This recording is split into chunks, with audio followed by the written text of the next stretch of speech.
Hey guys, how's it going? And welcome back to another video with my brother's 130i.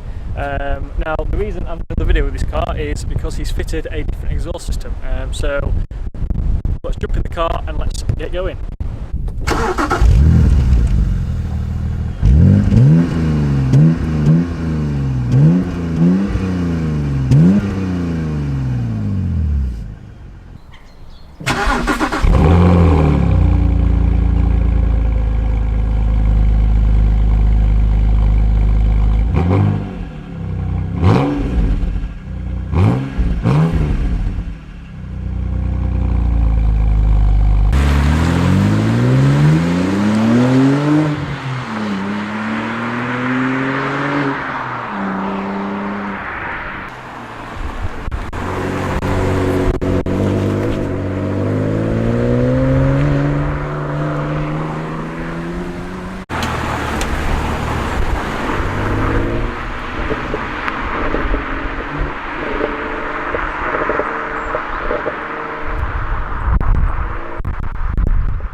In the car now, so joined by brother Chris again.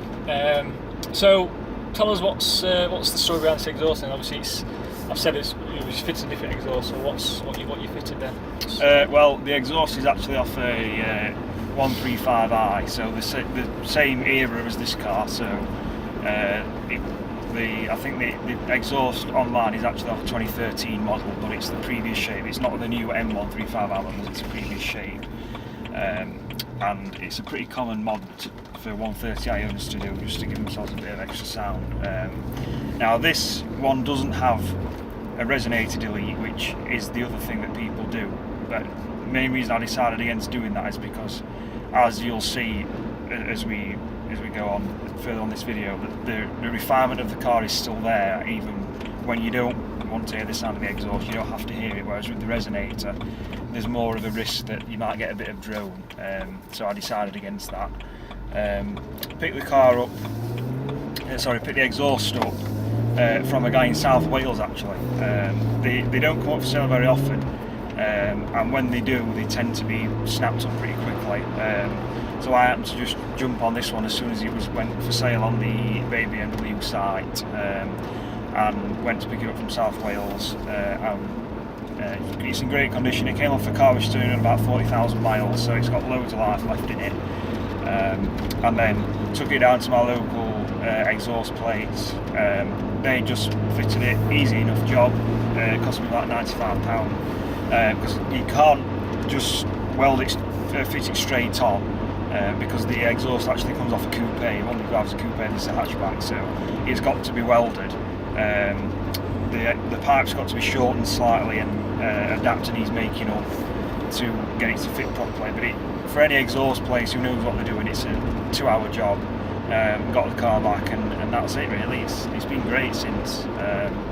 Really happy with it. So it cost me £150 for the exhaust and £90 for the fitting, so overall £240, which I don't think is too bad at all.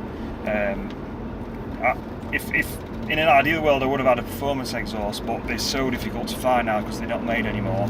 The ones that are for sale, you're talking £400 for that, so this is a cheaper option, and the sound increases. I'm really happy with it. It's just the right amount of sound into it. Yeah, so on normal day-to-day driving, if you have the windows up as we have now, there's virtually no difference to before. But if you have the windows down and when you're pushing the car a bit, there's a really significant increase in the sound, particularly at lower revs, but also higher up the rev range. It's more of a wail now. Before it was the brass, weren't they? It's a slight increase, slight difference in tone. It's just exactly what I wanted, because when you have a new exhaust fitted, you're always a little bit unsure about whether or not, firstly, it's going to be worth the money, or it's going to be what you'd hoped, or you might have to put up with a bit extra sound when you don't want it. But with this, it's been absolutely brilliant, and really well worth doing mod well worth doing if you've got a 130i and you want a little bit of a noise increase. I can understand people maybe wanting the resonator deleted. I have heard the some cars which have had it deleted and they do sound amazing, no doubt about it.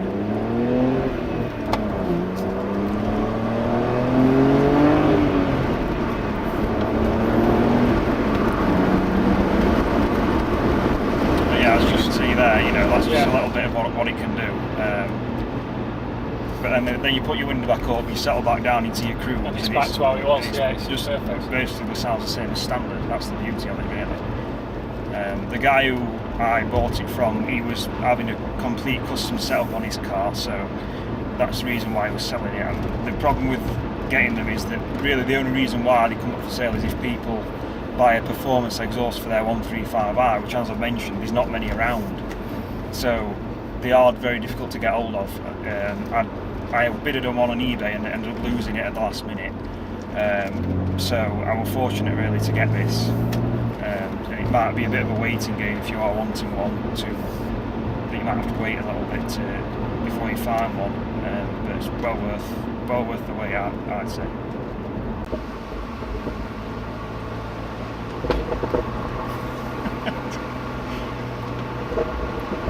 Yeah, so this is the exhaust, another little party piece. You get a few nice pops and bangs on overruns as you're going downhill, as you can probably hear.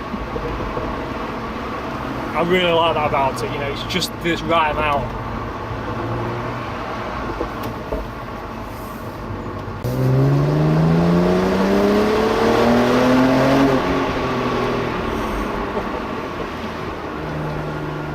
Wow, yeah.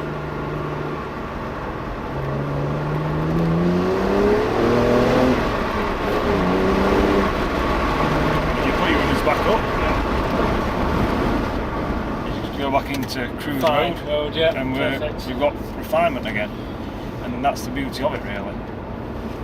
That's what I like so much about it, and you know, it's the same story around town, really. I mean, it's brilliant having windows down, driving around town, hearing the sound bounce off walls or buildings or whatever. But then, if you're really not in the mood for that, you just want the radio on, just have the windows up, and you won't hear any of it. No, that's what's so good about it. I just think a lot of things obviously with exhaust systems, a lot of people can slip up. You know, the ear, which sounds fantastic, but they don't sometimes realise of when you don't want it so loud, it can drone. Yeah. You know, they get that droning sound. I mean, if this car was used as my weekend toy, then I maybe would have had the resonator delete done just for that novelty factor. And I mean, you heard the pops and bangs before, but the amount of pops and bangs you get with the resonator delete is ridiculous. I mean, obviously, I'll insert the clip now of a bit of external footage of the pops and bangs. But like, if to use this car every day, I need it to be refined when I want it to be refined, because there's nothing worse than buying something and having to put up with it 100% of the time when maybe it's only 30% of the time you actually want to hear the exhaust. And so that's what's really sold it to me. So obviously we've talked about the exhaust. You're obviously really happy with that. So what about in the car in general? What, you know, are you getting on with it okay, or? Yeah, it's absolutely brilliant. I've done 12,000 miles in it now. I've not even had it a year yet, so it's got plenty of use. But yeah, it's absolutely brilliant for what I want. I've just been down to London for a couple of days, and it's so good at sitting on cruising on motor. Is absolutely brilliant for a car of this size. It's like a mini GT. I could easily envisage like going down through Europe in it without a problem. It's brilliant. And on motorway you can easily get 35 to gallon out of it. And if you keep your speed down, I've seen 38 as well, which for a 3 litre is fantastic, really. This car's, the facelift models had that, the first version of the efficient dynamics stuff on it. So if you buy a facelift one, you can generally get about 4 or 5 mpg better than a pre-facelift. So this is a facelift model. So particularly when you're doing a long run, you can easily get it well into the 30s, which is obviously brilliant. But for what I'm after, for what I was looking for, it's brilliant, and it's not as expensive to run as people might think, as I've said with the MPG, and they are probably one of the most reliable cars BMW's made. This car, the N52 engine is bulletproof. Nothing, very little goes wrong with it. The common issues are the water pump going, which this hasn't gone yet, but I'm going to have it done soon because it usually goes around 75 to 100,000 miles. It usually does go. And then the one issue I did have was the ABS pump went a few months ago, and that cost me about 600 quid, which is not ideal, but it's now got a warranty on it, so if it goes again, it won't cost me anything to have it repaired. But again, it's a really common fault on BMWs at this age, so I just had to have that done. Just going back to the fuel, I've just gone on trip computer, 32.4 per gallon. So yeah, so that's sort of mixed what we've been doing mixed driving, haven't we? So yeah, it's pretty good that. Yeah, I mean, on an average week, I mean, my commute is all rural B roads, and then I do a bit of town driving. On an average week, I average about 28 to gallon. So around town, if you do a lot of town driving, that's what kills your MPG, as with any car really. When you went to London, what did you get? Yeah, so I zeroed the MPG readout as we were driving through central London the other day, and it was reading 18.5. So obviously, if you're doing that sort of driving, then don't expect much. But if you're doing more, not just doing town driving, if you're doing mixed driving, then you can easily get high 20s, which is obviously great. So the other thing I've done is I bought a set of 4 winter tyres, which I'm sure you'll probably got a picture of them in, won't you? It's basically a set of 17-inch wheels off the SE model, which already had winter tyres fitted on, which cost me £250 for a full set of 4 wheels. And they have been on. I took them off over Christmas for the London trip, just to reduce the wear on them. But they have been on the car, so that will hopefully make it usable in bad weather, because, as you know, rear-wheel drive cars, particularly this sort of power, are completely unusable if you have any snow. So, and with my commute where I work, it's very remote, so I needed those. So they're going to go back on within the next week, and that'll keep me sorted through the winter. And I've seen when you had your loop out, what a difference they do make. Exactly, yeah. I mean, I know you've got a rear-wheel drive here, but hopefully they'll get you out of trouble. That's it. I mean, I'm not expecting it to be as good as the Lupo. That was really good. It's just going to be interesting to see how it performs, because it doesn't have limited slip diff, so that might affect how good it is. But we'll just have to see, because we've not had any bad weather yet for me to try it out. But again, that's something we'll have to see when we get some snow. So we just come onto the motorway just to demonstrate how refined this car is, even with the different exhaust on. It's absolutely brilliant, and this is the beauty of it. Like now, we just want to be on the motorway, we're just cruising. We don't want any unnecessary intrusive noise, and this is what you get. You can't hear a sound from the exhaust. No.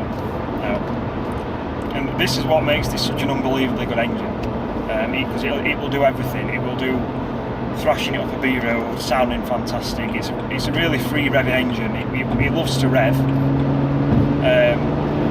but equally, when you want on the motorway, you just want to cruise.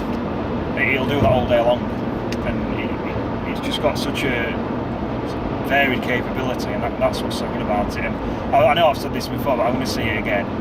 It's such a crying shame that these engines aren't really available anymore. Not just in BMWs, but any car. I mean, I appreciate that everybody's got to comply with new emissions regs and all that kind of stuff, but and I just feel fortunate to be able to own this type of car now while I can, because I think maybe in 10-15 years time we might be banned from driving it. We're certainly banned from driving probably in city centres at Who least. knows what will happen. So if my opinion is enjoy these type of cars while you can, because they aren't really made anymore.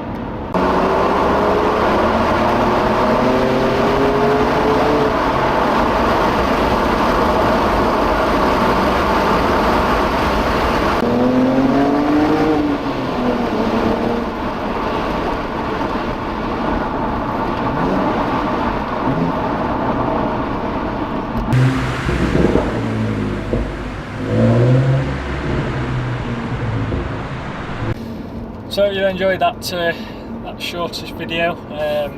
Obviously just talking about the exhaust and a general update on the car really. So as ever, like, comment, subscribe. Hope you have a very happy new year, and I'll see you on the next one. Cheers.